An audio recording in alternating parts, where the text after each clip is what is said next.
Assalamualaikum warahmatullahi wabarakatuh. Apa kabarnya kakak-kakak Soli dan Solihah kelas 4? Alhamdulillah, semoga semuanya sehat selalu ya. Ibu doakan semoga semuanya selalu dalam lindungan Allah Subhanahu wa taala. Amin. Kakak-kakak Soli dan Solihah, sebelum kita mulai pembelajaran hari ini, kita baca doa dulu yuk. Kita baca doa sebelum belajar. A'udzu billahi minasyaitonir rajim. Bismillahirrahmanirrahim. Rabbi zidni ilma warzuqni fahma waj'alni minas solihin. Amin. Kakak-kakak Soli dan Solihah, hari ini kita belajar yaitu tentang tematik muatan bahasa Indonesia. Yang akan kita belajari hari ini yaitu kita akan belajar tentang unsur-unsur dalam kalimat. Baik, sebelum Ibu menjelaskan unsur-unsur dalam kalimat, siapa yang tahu di sini apa sih kalimat itu? Iya, betul. Kalimat adalah satuan terkecil dari bahasa dalam bentuk lisan maupun tulisan dan terdiri dari rangkaian kata yang memiliki atau mengandung makna atau pesan tertentu. Itu disebut dengan kalimat. Kalimat yang baik dan benar harus memiliki susunan yang benar agar pesan dalam kalimat dapat disampaikan dengan baik. Suatu kalimat terdiri atas beberapa unsur, yaitu ada beberapa unsur dalam kalimat, itu ada 4 ya Kak, yang biasa kita singkat adalah SPOK. Baik, kita lihat ya. S itu adalah subjek. P itu adalah predikat, O itu adalah objek, dan yang terakhir adalah K itu adalah keterangan. Ya, ini unsur-unsur yang biasa kita gunakan dalam membuat kalimat. Baik, kita lihat yaitu yang pertama adalah subjek. Subjek biasa disingkat S. Subjek adalah pelaku atau orang yang melakukan kegiatan tertentu. Subjek pada umumnya berupa kata benda seperti nama orang, hewan, tumbuhan, benda, sapaan, dan lain-lain. Contohnya, nama orang. Itu contohnya di Dita, Ani, Ana. Terus hewan, contohnya ada kelinci, gajah. Benda, contohnya ada pensil, sekolah, dan lain-lain. Unsur yang kedua adalah predikat. Predikat biasa disingkat P. Predikat adalah kegiatan yang sedang dilakukan oleh subjek. Predikat biasanya kata kerja. Ya, biasanya yang digunakan untuk predikat itu biasanya menggunakan kata kerja. Contohnya, memasak, bermain, menyanyi, disiram, diangkat, dibawa, duduk, dan lain-lain. Unsur yang ketiga itu adalah objek. Objek biasa disingkat O. Objek adalah sesuatu yang dikenai tindakan oleh subjek. Sama seperti subjek, objek dapat berupa kata benda. Contohnya, kucing, tas, meja, lemari, sapu, dan lain-lain.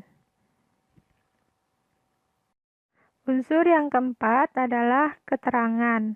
Keterangan biasa disingkat K. Keterangan adalah menjelaskan bagaimana, di mana, atau kapan peristiwa yang dinyatakan dalam kalimat tersebut. Keterangan di dalam kalimat dapat berupa 6 keterangan. Yang pertama yaitu keterangan tempat. Misalnya, di rumah, di sekolah, ke supermarket, dari Jakarta, dan lain-lain. Yang kedua, keterangan cara. Keterangan cara itu contohnya dengan cepat, dengan serius, dengan bersemangat, dengan sungguh-sungguh, dan lain-lain. Selanjutnya yaitu keterangan tujuan. Keterangan tujuan misalnya agar naik kelas, supaya bersih, agar sehat, dan lain-lain. Dan yang keempat yaitu keterangan alat. Misalnya contohnya menggunakan pensil warna, mengendarai mobil, menggunakan sekop, dan lain-lain. Dan yang kelima adalah keterangan waktu. Keterangan waktu contohnya pada pagi hari, setiap hari, pada hari Minggu, dan lain-lain. Dan yang terakhir yaitu keterangan penyerta, yaitu misalnya bersama ibu, bersama ayah, ditemani kakak, ditemani adik, dan lain-lain. Baik, kakak-kakak Soli dan Solihah, kita lihat ya contoh kalimat dengan urutan unsur. Baik, Ibu akan memberikan contoh yang pertama yaitu kalimat yang terdiri dari subjek dan predikat atau yang disingkat dengan SP. Oke, kita lihat contoh yang pertama adalah contohnya kalimatnya Dolpina, anak nelayan. Kita lihat ya, Dolpina ini adalah nama orang. Jadi disebut dengan subjek. Biasanya kalau subjek ini biasanya ada di depan ya, nama orang. Oke, selanjutnya anak nelayan. Ya, anak nelayan ini termasuk kata benda, disebut dengan predikat. Biasanya subjek itu berpasangan dengan predikat. Oke. Selanjutnya contoh yang kedua, Dolpina melihat. Ya, Dolpina ini subjek, melihat predikat, itu termasuk melihat itu kata kerja. Dan contoh yang ketiga yaitu Dolpina resah. Ya, Dolpina ini masih subjek nama orang, terus resah disebut dengan predikat, yaitu kata sifat. Kita lihat contoh yang kedua yaitu kalimat yang terdiri dari subjek, predikat, dan objek yang disingkat yaitu SPO. Kita lihat kalimatnya ya. Yang pertama yaitu Dolpina melihat ikan.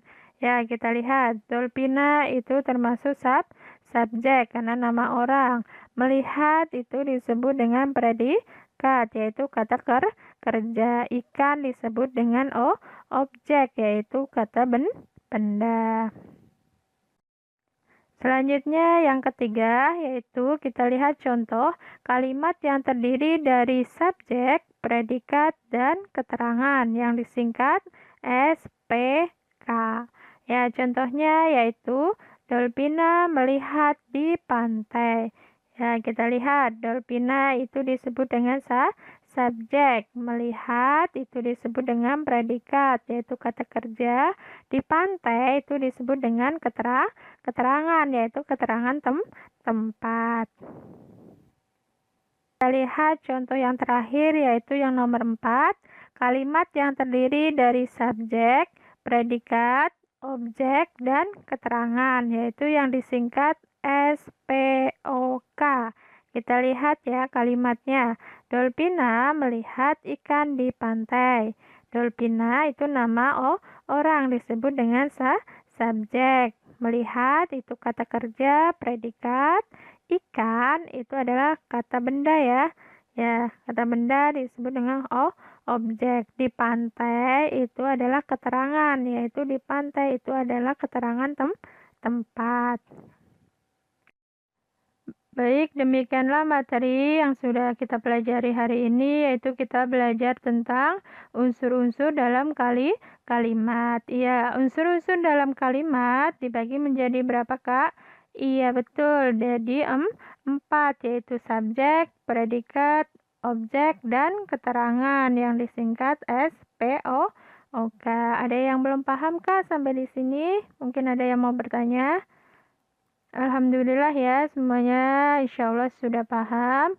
Oke, kalau sudah paham, Ibu tutup. Mudah-mudahan materi hari ini dapat bermanfaat untuk kita semua.